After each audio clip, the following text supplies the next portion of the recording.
সম্মানিত হাজিরিন, আল্লাহ পাক রব্বুল আলামিন অসংখ্য অগণিত শুকরিয়া যে মওলায় পাক আমাদেরকে জিলহজ মাসের প্রথম জুমার নামাজ আদায় করার জন্য তার ঘরে এসে কাতার বন্দী হয়ে বসবার তৌফিক দান করেছেন। এজন্য সকলেই দিল থেকে কালিমাত শুকর বলুন আলহামদুলিল্লাহ। সম্মানিত হাজিরিন, আজকে জিলহজ মাসের 2 তারিখ।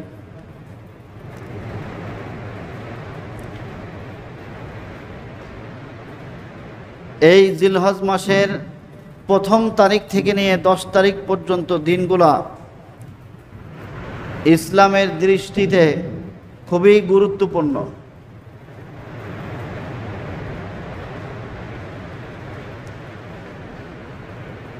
গুরুত্বপূর্ণ। মূলত রমজানুল মোবারকের পরেই একটা ইবাদতের ধারাবাহিকতা। রমজান মাস আমরা ইবাদত বন্দেগী করি, রমজানের পরে আবার হজের প্রস্তুতি। এই হজের প্রস্তুতি নিতে নিতেই ইবাদত বন্দেগী করতে করতেই আবার একদম জিলহজের 10, 11, 12 এই 3 দিনের মধ্যে এখানে এসে শেষ হয় একটা ইবাদতের ধারাবাহিকতা।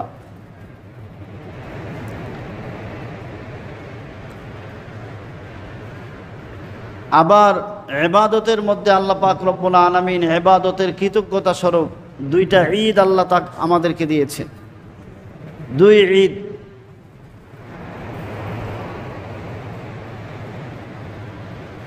আল্লাহ পাক রব্বুল আলামিন কত সুন্দর মহান হুকুম দিয়েছেন।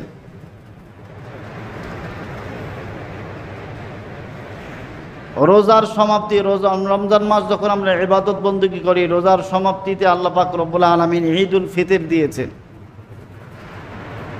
বান্দা রমজান মাস ইবাদত বন্দেগী করে ঈদুল ফিতরে আনন্দ করবে।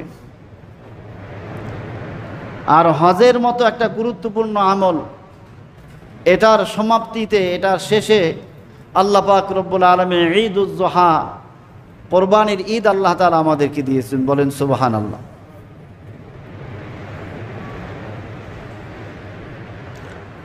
আবার দোনো ঈদে যে আনন্দ হবে, আনন্দ প্রকাশ করব একটা নেক আমলের মাধ্যমে। বলেন সুবহানাল্লাহ। ঈদুল ফিতরে আনন্দের সূচনা হবে সাদাকাতুল ফিতরের মাধ্যমে। ঈদের দিন সর্বপ্রথম সকালে ফজরের নামাজ পড়েই আগে সাদাকাতুল ফিতর আদায় করবে।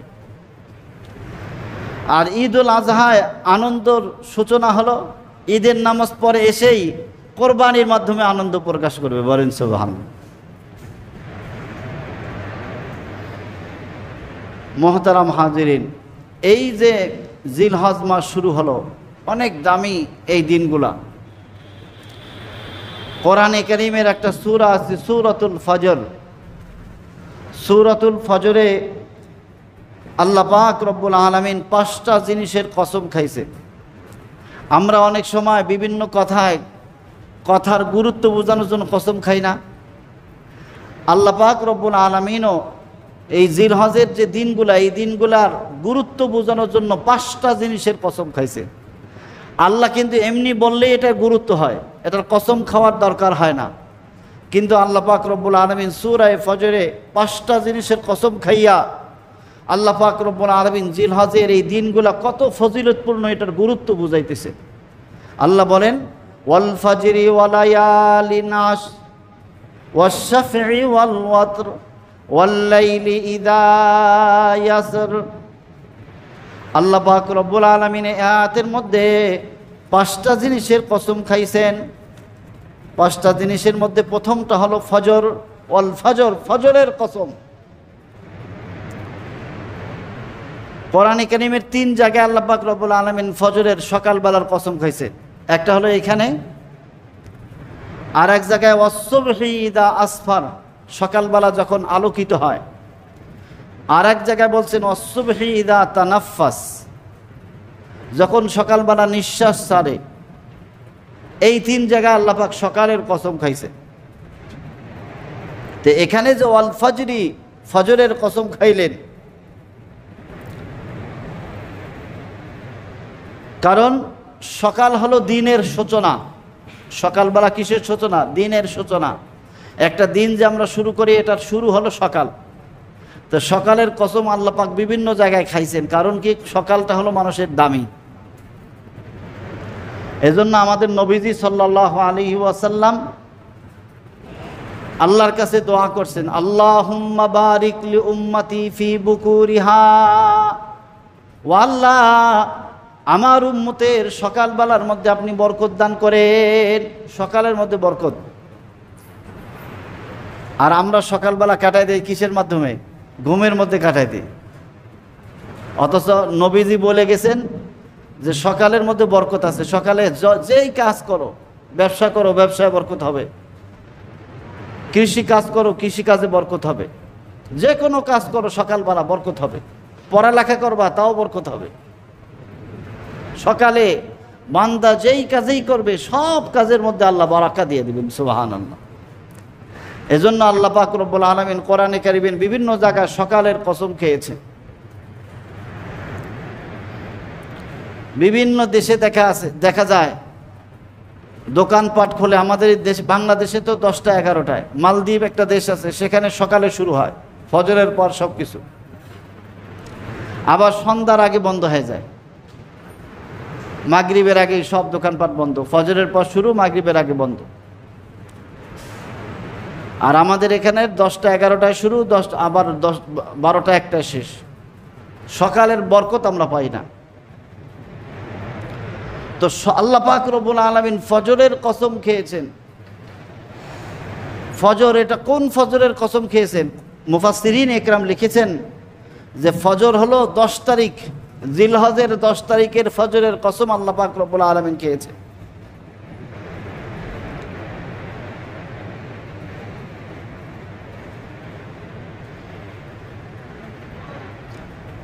আল্লাহু আকবার। তো এই ফজরের 10 তারিখের, জিলহজের 10 তারিখ ফজরটা অনেক দামি। 2 নম্বর, ওয়াল ফাজরি ওয়া লায়ালিন আশর, 10 রাতের কসম। আল্লাহ পাক রব্বুল আলামিন 10টা রাতের কসম খেয়েছেন।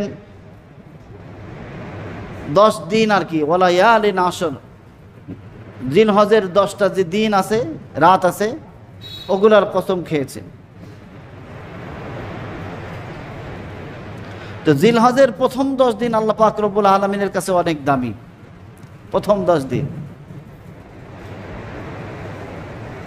কেমন দামি? হাদিসের মধ্যে নবীজি সাল্লাল্লাহু আলাইহি ওয়াসাল্লাম বলেন, আন ইবনে আব্বাস রাদিয়াল্লাহু তাআলা আনহু قال قال رسول الله صلى الله عليه وسلم ما من أيام أحب إلى الله أن يعبد فيها من هذه الأيام ولا الجهاد في سبيل الله نعم إلا رجل خرج بنفسه وماله فلم يرجع। নবীজি সাল্লাল্লাহু আলাইহি ওয়াসাল্লাম একদিন বললেন, হযরত আব্দুল্লাহ ইবনে আব্বাস থেকে বর্ণিত হাদিস, সাহাবা একরামের সামনে বললেন, ও আমার সাহাবা একরাম, এই জিলহজ মাসের যে 10টা দিন আছে, এই 10টা দিনের ইবাদত অন্যান্য সকল দিনের ইবাদতের চেয়ে আল্লাহ পাক রব্বুল আলামিনের কাছে বেশি দামি। বলেন সুবহানাল্লাহ। অন্যান্য দিন যত আমল করা হয়, সমস্ত আমলের চেয়ে এই 10 দিনের যে কোনো ইবাদত আল্লাহর কাছে অনেক দামি। সাহাবা একরাম জিজ্ঞাসা করেন, ইয়া রাসূলুল্লাহ, ইয়া হাবিবাল্লাহ, ওয়ালাল জিহাদ ফি সাবিলিল্লাহ, আল্লাহ রাস্তায় কেউ যদি জিহাদ করে তার চেয়েও বেশি দামি হবে এই 10 দিনের ইবাদত? নবীজি বলেন, নাম, হ্যাঁ, আল্লাহ রাস্তায় কেউ যদি জিহাদ করে সেই জিহাদের চেয়েও বেশি দামি এই 10 দিনের ইবাদতের। বলেন সুবহানাল্লাহ। তবে হ্যাঁ, কেউ যদি আল্লাহ রাস্তায় জিহাদ করতে যায়, ইল্লা রাজুলুন খরাজা বিনাফসিহি ওয়া মালিহি, কোনো ব্যক্তি যদি নিজের জান এবং মাল নিয়ে আল্লাহ রাস্তায় বের হয়ে যায় এবং ফালাম ইয়ারজি, সে যদি আর ফিরে না আসে, শহীদ হয়ে যায়, শহীদের মর্যাদা অবশ্যই বেশি। বলেন সুবহানাল্লাহ। অন্য হাদিসের মধ্যে নবীজি সাল্লাল্লাহু আলাইহি ওয়াসাল্লাম বলেছেন, এই জিলহজের যে 10 দিন আছে, প্রথম 10 দিন, এই 10 দিনের রোজা, এক এক দিনের রোজা 1 বছরের রোজার সমান। বলেন সুবহানাল্লাহ। জিলহজের যে প্রথম 10 দিন, আজকে 2 তারিখ, গতকাল 1 তারিখ গিয়েছে। এই 10 দিন কেউ যদি রোজা রাখে, এক এক দিনের রোজা 1 বছরের রোজার সমান। এক এক রাতের ইবাদত কদরের রাতের ইবাদতের সমান। বলেন সুবহানাল্লাহ। আমরা তো এক শবে কদরের ইবাদত করার জন্য মসজিদ ভইরা যায়, শবে কদরের ইবাদত করি 27 তারিখে। 27 তারিখে শবে কদর হইতেও পারে, নাও হইতে পারে, কিন্তু নবীজি বলছেন এই জিলহজের 10 তারিখ যে 10টা দিন আছে, 9টা দিন, এই রাতগুলা এক একটা রাতের ইবাদত, এক একটা রাতের ইবাদত কদরের রাতে ইবাদতের সমান। বলেন সুবহানাল্লাহ।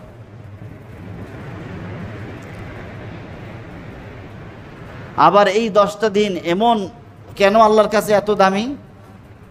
এই 10টা দিন আল্লাহর কাছে এই জন্য দামি, এই 10 দিনে আল্লাহ পাক এমন কতগুলো ইবাদত রাখছেন, শরীয়তের সমস্ত বড় বড় ইবাদত আল্লাহ এই 10 দিনের মধ্যে রেখে দিয়েছেন। বলেন সুবহানাল্লাহ। যেমন নামাজ পাওয়া যায়, আমরা নামাজ পড়ি, 5 ওয়াক্ত নামাজ পড়ি, নফল ইবাদত করি। আবার এই 10 দিন আল্লাহ রোজা রেখে দিয়েছেন। যারা রোজা রাখবে, এক একটা রোজা 1 বছরের রোজার সমান। বিশেষ করে আরাফার রোজা, 9 তারিখের রোজা, এটা আরো বেশি দামি। আল্লাহ পাক রব্বুল আলামিন দান সদকা রেখে দিয়েছেন এই 10 দিনের মধ্যে। আল্লাহ পাক রব্বুল আলামিন হজ রেখে দিয়েছেন এই 10 দিনের মধ্যে।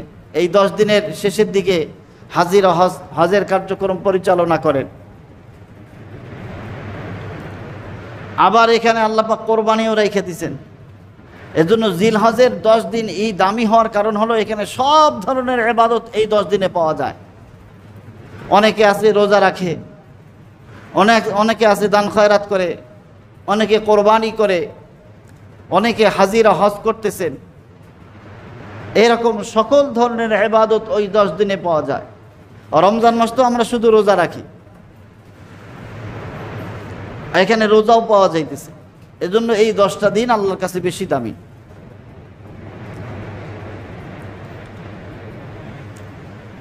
সূরা হজের মধ্যে আল্লাহ পাক রব্বুল আলামিন এই 10 দিনের ইবাদতের কথা উল্লেখ করে আল্লাহ পাক রব্বুল আলামিন ইরশাদ করেন, ফাযকুরুল্লাহা ফি আইয়ামিম মালুমাত। ও আমার বান্দারা, এই নির্দিষ্ট দিনগুলোতে তোমরা আল্লাহর জিকির বেশি বেশি করো। এখন এই নির্দিষ্ট দিন কোনগুলা? মুফাসসিরিন ইকরাম লিখেছেন এই নির্দিষ্ট দিন বলতে জিলহজের এই 10 দিন। এই জিলহজের 10 দিন আল্লাহ পাক রব্বুল আলামিন জিকির আজগার বেশি বেশি করতে বলেছেন। বলেন সুবহানাল্লাহ। তোমরা নির্ধারিত দিনগুলোতে আল্লাহর জিকির করো। রাসূল করিম সাল্লাল্লাহু আলাইহি ওয়াসাল্লাম এই আয়াতের ব্যাখ্যার মধ্যে বলেন, ফাজকুরু ফীহিন্নাত তাহলিল ওয়াত তাকবীর ওয়াত তাহমিদ।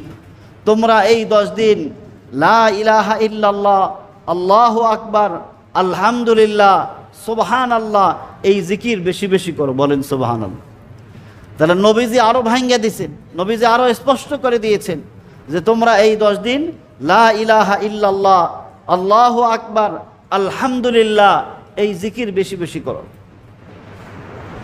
সাহাবা ইকরাম রিদওয়ানুল্লাহি তাআলা আলাইহিম আজমাইন,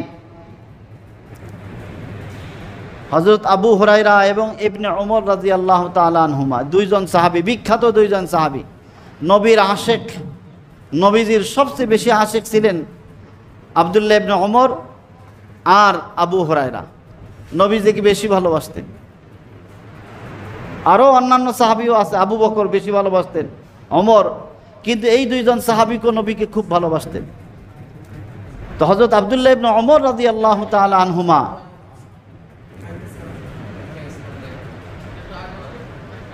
আব্দুল্লাহ ইবনে উমর রাদিয়াল্লাহু তাআলা আনহুমা এবং আবু হুরায়রা রাদিয়াল্লাহু তাআলা আনহু,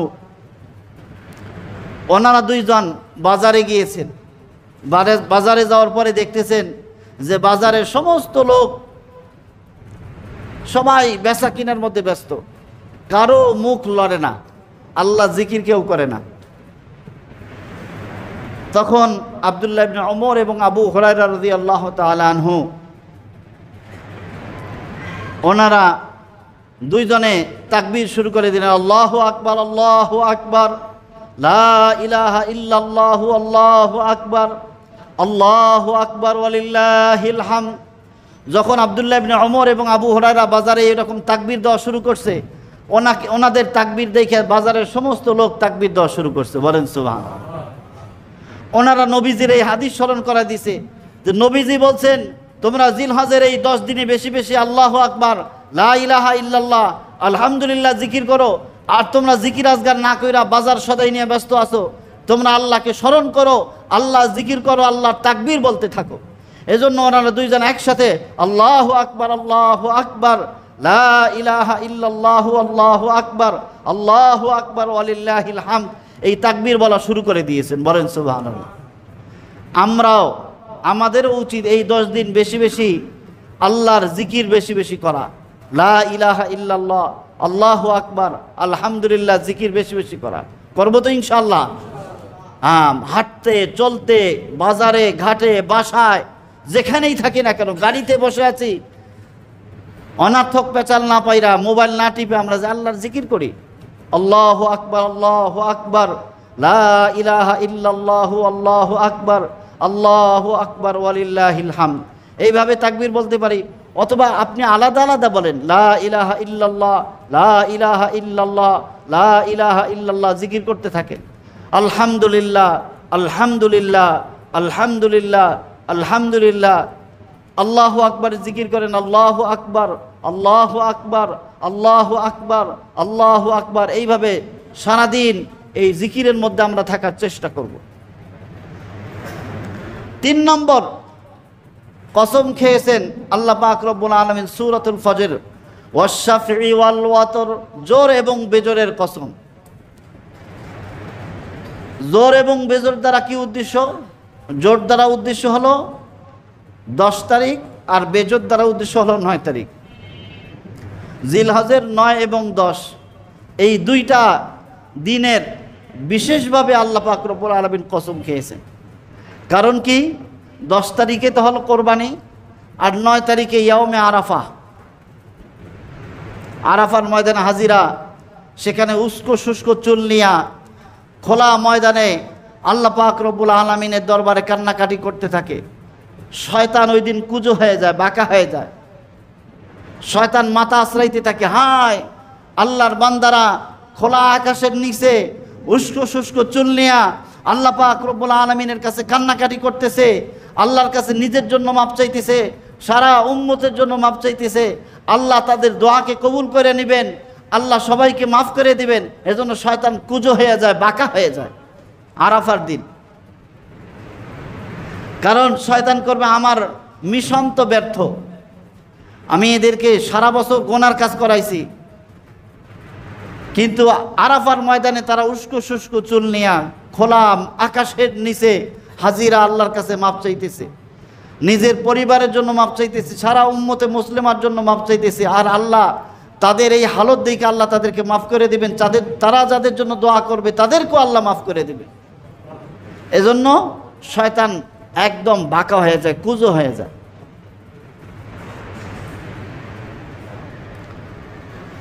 এজন্য আরাফার দিন 9 তারিখে, বিশেষ করে 9 তারিখের রোজাটা আমরা সকলেই রাখার চেষ্টা করব। কারণ রাসূল করিম সাল্লাল্লাহু আলাইহি ওয়াসাল্লাম বলছেন, সিয়ামু ইয়াউমি আরাফা, সিয়ামু ইয়াউমি আরাফা আহতাসিবু আলাল্লাহি আন ইউকাফফিরাস সানাতাল্লাতী ক্বাবলাহু ওয়াস সানাতাল্লাতী বা'দাহু। রাসূল করিম সাল্লাল্লাহু আলাইহি ওয়াসাল্লাম বলেন, ও আমার উম্মত, তোমরা জেনে রাখো, আরাফার দিনের রোজা, 9 তারিখের রোজা, এটা এমন দামি রোজা, এই রোজার বরকতে আল্লাহ পাক রব্বুল আলামিন সামনের 1 বছরের এবং পিছনের 1 বছরের গুনাহকে মাফ করে দিবেন। সুবহানাল্লাহ। সামনের 1 বছরের গুনাহ, পিছনের 1 বছরের গুনাহ আল্লাহ মাফ করে দিবেন।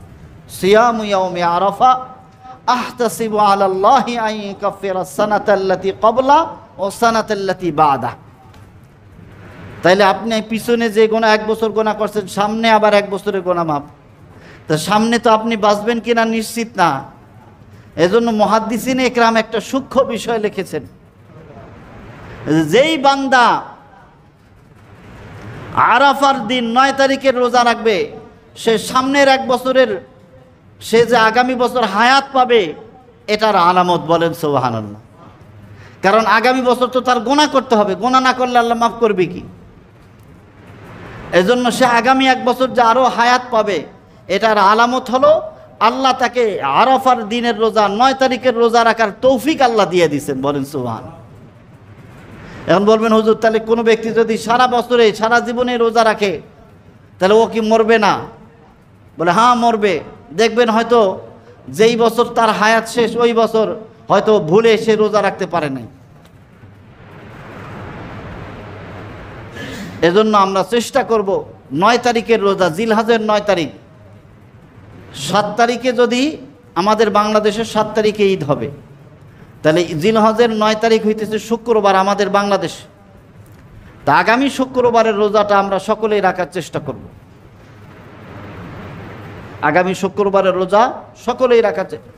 এমনি তো আবার জিলহজের 9 তারিখে ইয়াউমে আরাফা, আবার জুমার দিন পড়ছে। এজন্য আমরা সকলেই চেষ্টা করব।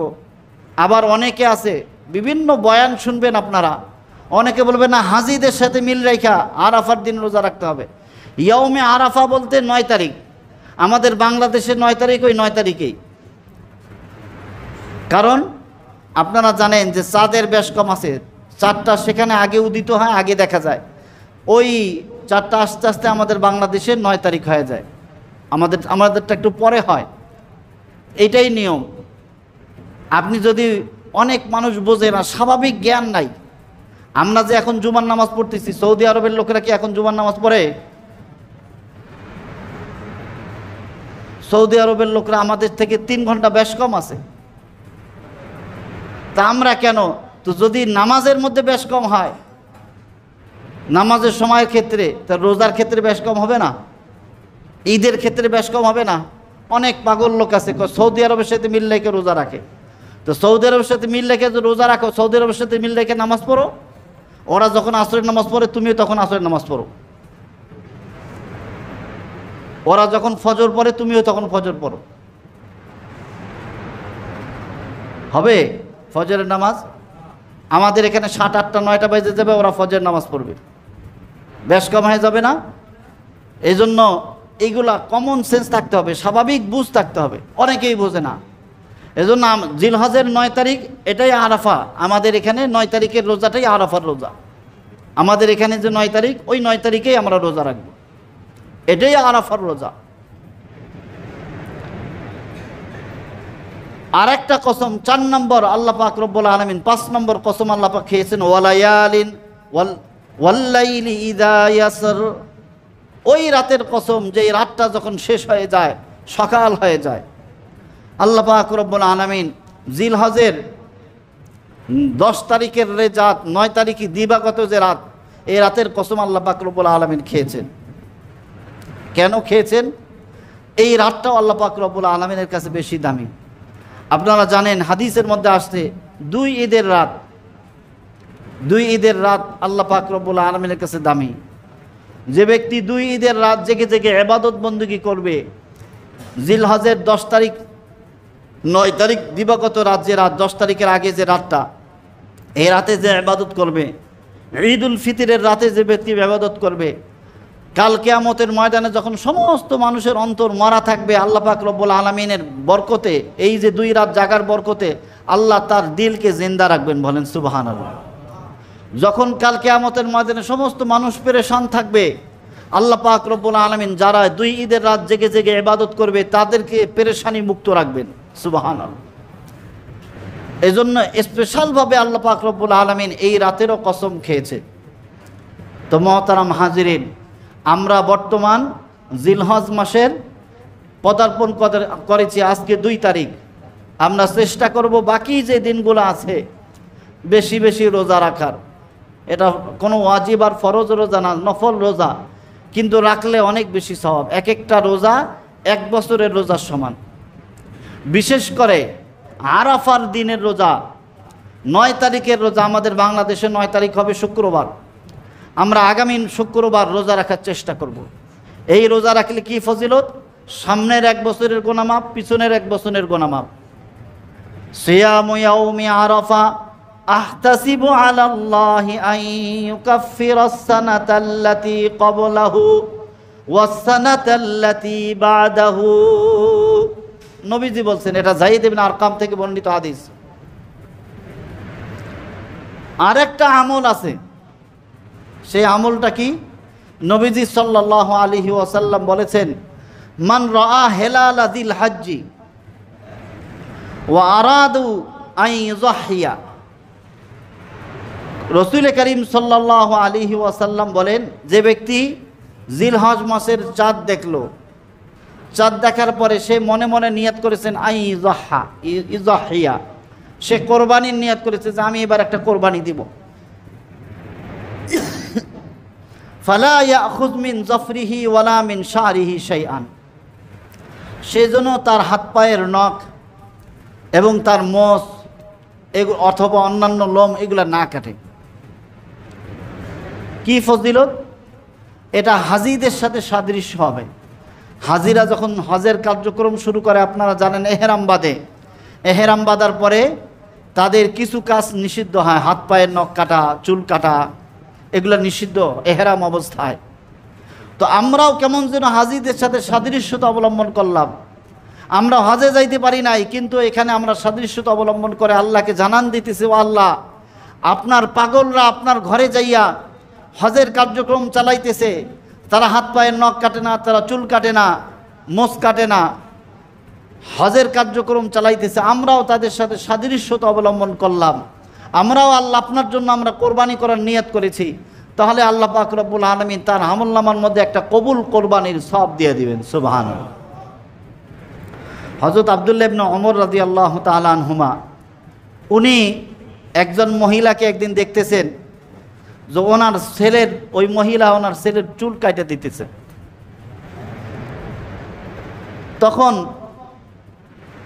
উনি আব্দুল্লাহ ইবনে ওমর রাদিয়াল্লাহু তাআলা আনহুমা ওই মহিলাকে বললেন, তুমি যদি এই চুলটা জিলহজের 10 তারিখ ঈদের নামাজের পরে যদি চুলটা কাইটা দিতা, তাহলে তুমি একটা কবুল কোরবানির সওয়াব পাইতা। বলেন সুবহানাল্লাহ। এজন্য আমরা যদি পারি এই আমলটাও করব। এটাও মুস্তাহাব আমল, কোনো জরুরি আমল না। আবার কিছু মানুষ আছে যারা নখ না কাটলে হাত পা ব্যথা করে, যারা মোষ না কাটলে যাদের ভালো লাগে না, প্রত্যেক সপ্তাহে মোষটা ছোট করতে হয়। এক একজনের এক একটা অভ্যাস থাকে। কেউ যদি এই আমল নাও করে কোনো গোনা নাই, কিন্তু এটা জরুরি কোনো আমল না, মুস্তাহাব একটা আমল। যদি আমরা পারি করব ইনশাআল্লাহ। তো মুহতারাম হাজরিন, জিলহজ মাস শুরু হয়ে গিয়েছে যেহেতু, আমরা সকলেই ইনশাআল্লাহ এই আমলগুলো, আজকে যে আমলগুলো আলোচনা হলো এগুলো করার চেষ্টা করব। আজকে কয়েকটা আমলের কথা আলোচনা হয়েছে। 1 নম্বর আমল, এই জিলহজের মোট 9 দিন, ঈদের দিন তো রোজা রাখা যাবে না, ঈদের দিন রোজা রাখা নিষেধ। সারা বছরে 5টা দিন রোজা রাখা নিষেধ। 2 ঈদ, ঈদুল ফিতরের দিন, ঈদুল আজহার দিন, আর ঈদুল আজহার পরে যে 3 দিন আছে, তাকবীরে তাশরিক আমরা যেই 3 দিন পড়ি, 11, 12, 13, এই 3 দিনও রোজা রাখা নিষেধ। কারণ এই 3 দিন আল্লাহ মেহমানদারির দাওয়াত দিয়েছেন। মানুষ কোরবানি করে, আল্লাহ মেহমানদারির দাওয়াত দিয়ে দিয়েছেন, আমরা গোশত খাবো। এই 5টা দিন ব্যতীত সারা বছর রোজা রাখা যায়, 5টা দিন রোজা রাখা নিষেধ। তো এই 9 দিন, জিলহজের 9 দিন আমরা যদি পারি রোজা রাখবো।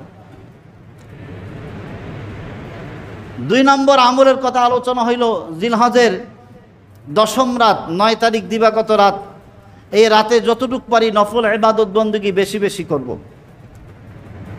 3 নম্বর আর একটা আমলের কথা আলোচনা হলো আজকে, সেটা হলো ইয়াউমে আরাফা, জিলহজের 9 তারিখের রোজা। আমাদের বাংলাদেশে আগামী শুক্রবার সেই রোজাটা হবে। 4 নম্বর আমল, যদি আমরা পারি চুল নখ এগুলো কাটবো না, ঈদের নামাজের পরে কাটবো। 5 নম্বর, এই জিলহজের 10 দিনের মধ্যে আর একটা আমল সামনে আমাদের আসবে, সেটা হলো তাকবীরাতে তাশরিক। 9 তারিখ ফজর থেকে নিয়ে 13 তারিখ আসর পর্যন্ত তাকবীরাতে তাশরিক পড়া। যারা পুরুষ আসি আমরা জামাতের সাথে নামাজ পড়ি, আমরা জোরে জোরে বলবো, আর মা বোনরা ঘরে ওনারা আস্তে আস্তে বলবেন, নিম্ন স্বরে বলবেন। কিন্তু মা বোনদেরও ওই আমল, তাকবীরাতে তাশরিকের আমলটা মা বোনদেরও। এজন্য আমরা প্রত্যেকেই ঘরে যাইয়া মা বোনদেরকে এই আমলটা শিখাই দেব যে জিলহজের 9 তারিখ ফজর থেকে নিয়ে 13 তারিখ আসর পর্যন্ত প্রত্যেক ফরজ নামাজের সালাম ফেরানোর পরে একবার করে আল্লাহু আকবার, আল্লাহু আকবার, লা ইলাহা ইল্লাল্লাহু, আল্লাহু আকবার, আল্লাহু আকবার, ওয়ালিল্লাহিল হামদ, এটা পাঠ করা। 6 নম্বর জিলহজের এই 10 দিনের 6 নম্বর আমল হলো, যারা সচ্ছল ব্যক্তি আছি, সচ্ছল ব্যক্তিরা আমরা কোরবানি করব, মোটা তাজা গরু দেখে কোরবানি করব। রসুল করিম সাল্লাল্লাহু আলাইহি ওয়াসাল্লাম বলছেন, সাম্মিনু যাহায়াকুম ফাইন্নাহু আলা সিরাতি মাতায়াকুম। ও আমার উম্মত, তোমরা রুষ্টপুষ্ট মোটা তাজা গরু দেখে কোরবানি করো, পশু দেখে, ছাগল দেখে কোরবানি করো, কারণ কাল কিয়ামতের ময়দানে পুলসিরাত যখন পার হইতে পারবে না বান্দা, এই সমস্ত কোরবানির পশুর পিঠের উপর বান্দা চৈরা আল্লাহ পাক রব্বুল আলামিন তাদেরকে পার করায় দিবেন। বলেন সুবহানাল্লাহ। তা আমার কোরবানির পশু যদি রুষ্টপুষ্ট হয়, শক্তিশালী হয়, তাহলে আমি দ্রুত পুলসিরাত পার হইতে পারবো। বলেন সুবহানাল্লাহ। এটা পুলসিরাত পার হওয়ার মাধ্যম, বাহন হবে। যদি আমার কোরবানি আল্লাহর কাছে মাকবুল হয়, আমার কোরবানি যদি আল্লাহর কাছে গ্রহণযোগ্য হয়, আল্লাহ পাক রব্বুল আলামিন আমাদের সকলকে এই 6টা আমল সুন্দরভাবে সমাপ্ত করার তৌফিক দান করুন। ওয়া আখিরু দাওয়ানা আনিল হামদুলিল্লাহি রাব্বিল আলামিন।